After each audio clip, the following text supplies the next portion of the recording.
about 4 weeks ago that we will have a lot of outside contributions going forward. So that was my surprise. So I took a little bit of a look at LibreCore, right? Sort of the JavaScript front end that you're going to do that actually accesses the back end, which is Rust, right? That helps with the actual transactions. And I know it's very, very new, but what surprised me, it looks like there's already an international flavor to it. I think Rust is 37 people in San Francisco, so I went ahead and did a GitHub search on who's actually leading the development on the LibreCore side. And it looks like, I think it's going to be international because it looks like a native Nigerian that's actually building the actual LibreCore in front of the code development of LibreCore. So when I look at things, from an intelligence background, I wonder about, is this going to be international? Is there going to be scalability issues? Because we look at the number of transactions that you're doing right now.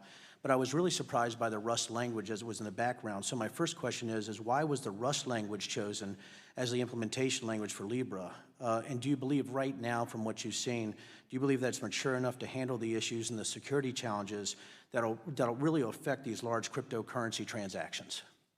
Congressman, excellent question on the security of the code and who can commit to the code.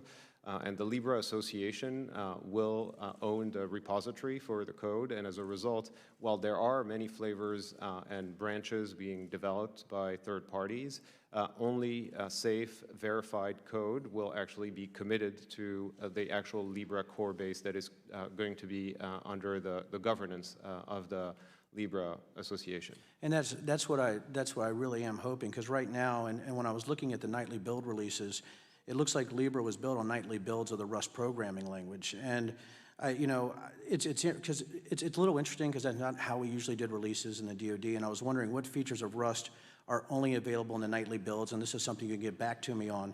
What features are only available in the nightly builds that aren't in the official releases of Rust? And does Facebook see that as a concern that they are dependent on unofficially released features of the Rust programming language? In other words, do you see right now why the nightly releases, and do you see this as just a function of the prototyping phase of this? Congressman, I don't have all the answers to your very technical questions, but I commit that we will get back to you with more details on your question once my technical team can get back to you.